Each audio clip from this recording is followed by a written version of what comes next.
எல்லாம் எப்படி இருக்கிறீங்க? என் பிள்ளைங்க எல்லாம் எப்படி இருக்கிறீங்க? அம்மா இன்னைக்கு என்ன பண்ண போறேன்னு பார்க்குறேன். பாருங்க, இந்த பாருங்க, சாத்துக்குடி ஜூஸு புழிஞ்சு வச்சிருக்கிறேன். ஒரு 3 பழம் புழிஞ்சாலே ஒரு டம்ளர் ஜூஸ் வரும். கிலோவே 50 ரூபா தான். கடையில் பார்த்தீங்கன்னா ஒரு ஜூஸே 30 ரூபான்னு சொல்லுவாங்க. நீங்கள் இந்த மாதிரி புழிஞ்சு குடிச்சிங்கன்னா நம்மளுக்கு உடம்புக்கு வயிறு புண்ணெலாம் ஆற்றும். எனர்ஜி நல்லா சத்தானது. குழந்தைங்களுக்கு கொடுக்கலாம், பெரியவங்க வயசானவங்களாம் சாப்பிட்லாம், வேலைக்கு போகிற பொண்ணுங்களாம் சாப்பிட்லாம். இந்த பாருங்க, நான் 3 பழத்துலேயே ஒரு டம்ளர் புழிஞ்சு வச்சுக்கிறேன். அப்புறம் உங்களுக்கெல்லாம், என் பிள்ளைங்களுக்கெல்லாம் எல்லாருக்கும் ஒன்று சொல்லிக்கணும்னு நான் விரும்புகிறேன். நேற்று நான் கோயிலுக்கு போயிருந்தேன். சாயந்தரம் விநாயகர் கோயிலுக்கு பக்கத்தில் இருக்கிற கோயில் போயிருந்தேன்.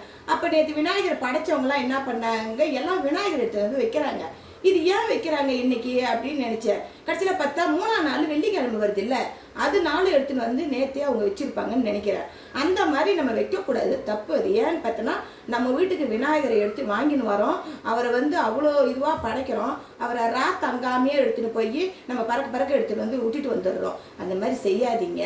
நம்ம வீட்டில் ஒரு தங்கணும். அவர் நம்ம வீட்டில் இருக்கிறது அவ்வளோ நல்லது. இப்போ பார்த்தீங்கன்னா வெள்ளிக்கிழமை 3ஆம் நாள் வந்ததுன்னா ஞாயிற்றுக்கிழமை 5ஆம் நாள் கூட நம்ம விடலாம். ஞாயிற்றுக்கிழமை தானே, நல்ல நேரம் பார்த்து விடுங்க. அப்புறம் இன்னும் நான் உங்களுக்கெல்லாம் சொல்கிறது என்னன்னு பார்த்தீங்கன்னா, விநாயகரை கும்பிட்றோம்ல, குழந்தை இல்லாதவங்க, நமக்கு வீடு சொந்தமாக வீடு வேணும், சில விஷயங்கள் எல்லாமே வேண்டிக்கின்னு அவரை விடாமல் எடுத்துன்னு போய் ஆற்றுல விடாமல் நம்ம தங்க வச்சுக்கணும். வீட்லேயே வேண்டிக்கின்னு தங்க வச்சோம்னா, நம்ம சாமி ரூம் தனியாக இருந்துச்சுன்னா அவரை தனியாக ஒரு பேக்கிங் பண்ணி தனியாக வச்சுக்கிங்க.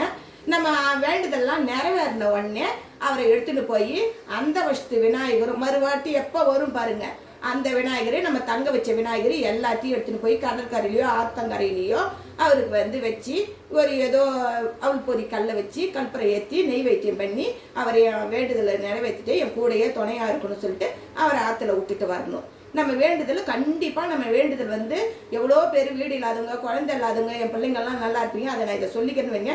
எனக்கு நிறைய அது மாதிரி நடந்திருக்குது, என் பிள்ளைங்களுக்கெல்லாம் அது மாதிரி நடந்திருக்குது. அதனால் நீங்கள் வேண்டிக்கின்னு அவரை தங்க வச்சுக்கிட்டிங்கன்னா கண்டிப்பாக உங்களுக்கு எல்லாமே சக்ஸஸ் பண்ணி கொடுப்பாரு. அதனால தான் உங்களுக்கு சொல்கிறேன், எனக்கு தெரிஞ்சு உங்கள்கிட்ட சொல்கிறேன். நீங்கள் இந்த மாதிரி செஞ்சு பாருங்கள். குழந்தைங்க, வீடு எல்லாமே, வேலை வாய்ப்பு எல்லாமே அவரை வேண்டிக்குங்களேன். அவரை நான் விடமாட்டேன், நீ என் கூடையே இருந்து எனக்கு நல்லதை செய்யி, அப்போ தான் உன்னை விடுவேன் அப்படின்னு சொல்லுங்களேன். கண்டிப்பாக அதை நிறைவேற்றிருப்பார். இன்னும் அம்மாவுக்கு தெரிஞ்சதை சொல்லி இருக்கிறேன், செய்யுங்க. பாய். அம்மா வர சார்.